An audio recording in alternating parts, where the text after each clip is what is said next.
नमस्कार, मैं हूं अंकुर। आप देख रहे हैं सत्य हिंदी। एक नजर अब तक की सुर्खियों पर। ट्रंप बोले, राष्ट्रीय सुरक्षा के लिए हमें ग्रीनलैंड चाहिए। बोले कोई रास्ता निकलेगा। डेनमार्क ने कहा कब्जा पूरी तरह स्वीकार्य है। अमेरिकी राष्ट्रपति ट्रंप ने एक बार फिर ग्रीनलैंड को लेकर बड़ा बयान दिया। उन्होंने कहा कि ग्रीनलैंड को लेकर कोई समाधान निकल सकता है। ये बयान उन्होंने वॉशिंगटन में डेनमार्क और ग्रीनलैंड के अधिकारियों के साथ उच्च स्तरीय बैठक के बाद दिया। ओवल ऑफिस में पत्रकारों से बात करते हुए ट्रंप ने कहा कि अमेरिका और डेनमार्क के बीच बेहद अच्छे रिश्ते हैं। उन्होंने कहा कि मुझे लगता है कि कोई रास्ता निकलेगा, लेकिन इसके साथ ही ट्रंप ने दोहराया कि ग्रीनलैंड अमेरिका की राष्ट्रीय सुरक्षा के लिए बेहद अहम है। उन्होंने साफ शब्दों में कहा, हमें राष्ट्रीय सुरक्षा के लिए ग्रीनलैंड चाहिए। अब देखते हैं क्या होता है। डेनमार्क के विदेश मंत्री लार्स लोके रासमुसेन ने ग्रीनलैंड को लेकर अमेरिका के साथ गंभीर मतभेद होने की बात कही। उनका यह बयान व्हाइट हाउस में हुई उच्च स्तरीय बैठक के बाद आया। इस बैठक में ग्रीनलैंड की विदेश मंत्री भी मौजूद थीं। रासमुसेन ने बताया कि उनकी बातचीत अमेरिका के उपराष्ट्रपति जेडी वेंस और विदेश मंत्री मार्को रूबियो के साथ खुलकर हुई और बैठक का माहौल रचनात्मक रहा। लेकिन उन्होंने साफ कहा कि अमेरिकी राष्ट्रपति ट्रंप ग्रीनलैंड पर कब्जे की जिद कर रहे हैं, जो डेनमार्क के लिए पूरी तरह अस्वीकार्य है। रासमुसेन ने कहा कि हमने ये बहुत स्पष्ट कर दिया है, ये हमारे हित में नहीं है। करीब 1 घंटे चली इस बैठक से कोई ठोस नतीजा नहीं निकला। तनाव के बीच ईरान ने बंद किया अपना हवाई क्षेत्र। ट्रंप का दावा, ईरान में प्रदर्शनकारियों की हत्याएं रुकी।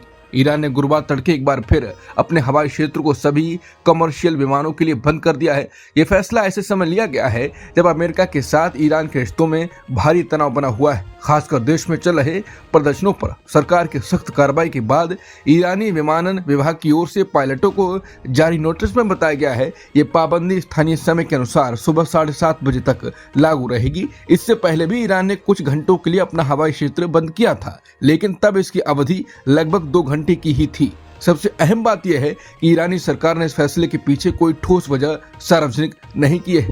अमेरिका के राष्ट्रपति ट्रंप ने कहा है कि उन्हें भरोसा दिलाया गया है कि ईरान में सरकार विरोधी प्रदर्शनकारियों की हत्याएं अब रोक दी गई हैं। ट्रंप का यह बयान ऐसे समय आया है जब कुछ दिन पहले ही उन्होंने ईरान के खिलाफ कड़ी कार्रवाई की चेतावनी दी थी।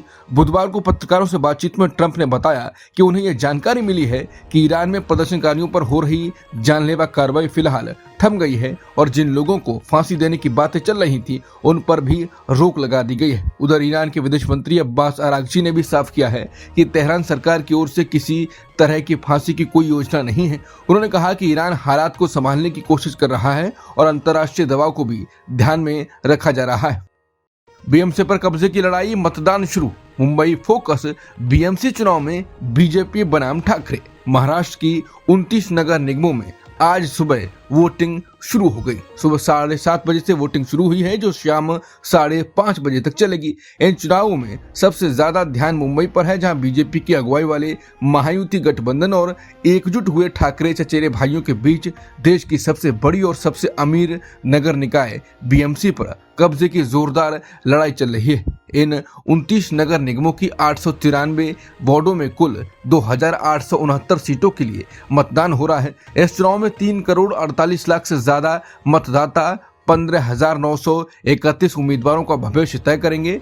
मुंबई का बृहन मुंबई महानगर पालिका यानी बीएमसी में 227 सीटों के लिए 1700 उम्मीदवार मैदान में हैं। बीएमसी का सालाना बजट 74,400 करोड़ रुपए से ज्यादा है, इसलिए चुनाव बेहद अहम माना जा रहा है।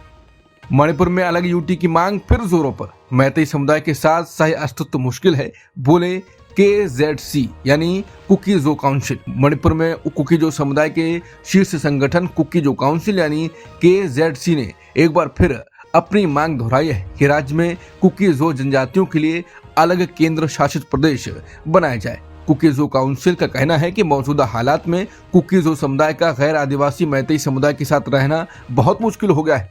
KZC के मुताबिक दोनों समुदायों के बीच भरोसा पूरी तरह टूट चुका है और शांति के साथ सह अस्तित्व अब संभव नहीं रह गया है। उन्होंने साफ किया है कि शांति और सुरक्षा के लिए अलग प्रशासनिक व्यवस्था ही एकमात्र स्थायी समाधान है। चीन की पार्टी दिल्ली में वाम दलों से मिली। बीजेपी आरएसएस से पहले ही मिल चुके हैं चीनी दल के नेता। चीन की कम्युनिस्ट पार्टी के एक प्रतिनिधि मंडल ने बुधवार 14 जनवरी को नई दिल्ली में भारत के वामपंथी दलों के नेताओं से मुलाकात की। CPIM ने सोशल मीडिया प्लेटफॉर्म X पर जानकारी दी कि इस बैठक में CPIM, CPI और ऑल इंडिया फॉरवर्ड ब्लॉक के वरिष्ठ नेता शामिल हुए। बता दें, इससे पहले ये चीनी प्रतिनिधि मंडल सोमवार को बीजेपी मुख्यालय पहुंचा था और मंगलवार को RSS के महासचिव दत्तात्रेय होसबोले से मुलाकात कर चुका है।